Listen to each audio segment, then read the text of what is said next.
पहले एक स्कूल में बच्चों को एक सवाल पूछा गया था। ध्यान से सुनना मेरी बात। जब देश आजाद नहीं हुआ था उससे पहले स्कूल में एक सवाल पूछा गया था कि ऐसी कौन सी चीज है जिसे तुम देख सकते हो पर छू नहीं सकते, पकड़ नहीं सकते। ऐसी कौन सी चीज है जिसे तुम देख सकते हो पकड़ नहीं सकते। कई बच्चों ने अलग अलग जवाब दिया कि सर हम आकाश को देख सकते हैं पर छू नहीं सकते, पकड़ नहीं सकते। सर हम आकाश को देख सकते हैं पर हम छू नहीं सकते, पकड़ नहीं सकते। उसी कक्षा में एक गरीब बच्चा दलित समाज का बेटा था और वही खड़ा होकर बोला सर मैं भूख से तड़प रहा हूँ, प्यास से तड़प रहा हूँ, पर मैं स्कूल में पड़ी मटकी में पानी भरा है उसको मैं देख तो सकता हूँ पर पी नहीं सकता हूँ क्योंकि मैं दलित समाज का बेटा हूँ। उसी दलित समाज के बेटे ने आज भारत देश का संविधान लिखा है और सबसे ऊंचे पद पर कोई बेटा है तो आज आदिवासी समाज की बेटी राष्ट्रपति बेटी है, भारत की राष्ट्रपति बेटी है। आज हमारे बीच में मैडम है, बच्चे हैं, मतलब मैं सबसे पहले महिला शिक्षिका है और जो बालिका है उनके ऊपर बोलूंगा कि बालिका को मैडम आपसे मेरा निवेदन है कि आप एजुकेशन में इनको जो इनका सिलेबस उनको तो पढ़ाओगे, उसके साथ साथ इनको हमारे जो क्रांतिकारी है उनके बारे में भी पढ़ाई, क्योंकि इनको नॉलेज होगा तो उनके अंदर जुनून पैदा होगा। इनको ये मालूम ही नहीं है मैडम कि सावित्रीबाई फुले कौन थी। आपको भी मालूम होना चाहिए सावित्रीबाई फुले ने कभी जाति भेदभाव देख के संघर्ष नहीं करा है। सावित्रीबाई फुले वो शेरनी थी जिन्होंने उनकी उम्र 13 साल की उम्र में उनकी शादी हो गई थी। उनके पति ने उनको 13 साल की उम्र में पढ़ाना स्टार्ट करा था और उन्हीं ज्योतिबा फुले ने सावित्रीबाई फुले को पढ़ाना स्टार्ट करा था।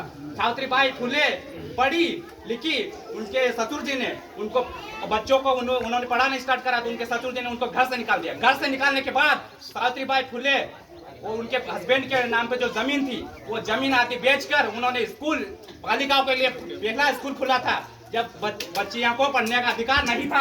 आप लोगों को नहीं पता है कि बच्चियों को पढ़ने का अधिकार नहीं था, सिर्फ पुरुष पढ़ सकता था। उसी समय सावित्रीबाई फुले ने बच्चियों को पढ़ाना स्टार्ट करा था। वो ज्योतिबा फुले की देन थी कि उनकी जमीन बेचकर आप लोगों को पढ़ाना स्टार्ट करा, पर आप लोगों को पता नहीं है।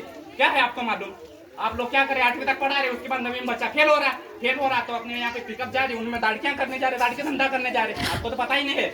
आप लोगों के लिए सावित्रीबाई फुले ने संघर्ष किया है, बाबा साहब भीमराव अम्बेडकर ने संघर्ष किया है। जब हम आप लोगों के सामने बोल पा रहे हैं, जब आप लोग यहाँ पर पढ़ पा रहे हैं, आप लोगों को पढ़ने का अधिकार नहीं था। मैडम को मालूम है लड़कियों को पढ़ने का अधिकार नहीं था, ये ध्यान आपको मालूम रहना चाहिए। वो सावित्रीबाई फुले ने जमीन बेच के आप लोगों को पढ़ाया तो उसका संघर्ष ऐसे नाकाम मत जाने दो। मेरा ये निवेदन है आप लोगों से और ग्रामवासियों से भी मेरा ये निवेदन कि दाड़की धंधा आप करो, आपका काम है, दाड़की धंधा आप करो। शिक्षा के लिए अगर थाली बेचना पड़े तो बेच दो, पर मैं बोल रहा हूँ तुम थाली मत बेचो, ये ढोर ढंकर बेच दो। ढोर ढंकर के खिलाफ हमारे माँ बाप भी आज रह गए हैं। आज टीचर रहते हैं हमारे माँ बाप, हमारे क्षेत्र में सचिव रहते, कलेक्टर तक जाते, पर ये ढोर ढंकरों ने हमारे माँ बाप की जिंदगी पूरी खत्म कर दी है और आज हम भुगत रहे हैं, टूटी झोपड़ी में रह रहे हैं आज हम। ये ढोर ढंकर की देन है। अरे मारो छोरो तो ढोइना चरावल का ही करे यार, ढोइना मत रही गया फिर। इसलिए बोलता हूँ कि बाबा साहब ने अपने लिए बहुत संघर्ष करा। सावित्रीबाई फुले ने, उनके हस्बैंड ने, ज्योतिबा फुले ने अपनी जमीन बेच के स्कूल खोली है तो उसका संघर्ष व्यर्थ मत जाने देना। बस ये निवेदन है ग्रामवासियों से। मेरा मेन निवेदन है कि बच्चों को स्कूल में अवश्य भेजे, क्योंकि टीचर्स की कोई गलती नहीं रहती है। टीचर से पढ़ाएंगे, वहाँ पे जाएंगे तो आप लोग यहाँ से भेजते नहीं है। बच्चा यहाँ से वहाँ से आएगा तो पूछेंगे नहीं कि क्या पढ़ाया नहीं क्या नहीं, तो उनको कैसे पता रहेगा? आप लोग भेजोगे। पहले टीचर वहाँ रहते थे, गाँव से घसीट के ले जा रहे थे, आज 3 टीचर है अपने यहाँ पे। मेरा निवेदन है कि आंगनबाड़ी जो भी आंगनबाड़ी की मैडम है उनको आप सूचना दे और जो बच्चा नहीं आ रहा है उनको बुलाओ, उनके माँ बाप को बुलाओ और तीनों ने बोला है कि उनके नोटिस करो। उनके हमारी जो ग्राम सभा उसको नोटिस दे दो आप, तो उनको नोटिस दे देंगे वो। क्योंकि जो बच्चा मैंने बोल दिया कि शिक्षा के लिए अगर थाली बेचना पड़े तो बेच दो। योगेश भैया ने बोला कि शिक्षा वो शेरनी का दूध है, जो पिएगा वो दहाड़ेगा। तो आप लोग शिक्षा ग्रहण नहीं करें तो आप कैसे दहाड़ोगे, कैसे बोल पाओगे? ये अपने माँ बाप की कहीं ना कहीं कमी है थोड़ी सी, कि जो स्कूल भेज नहीं रहे उनकी कमी है।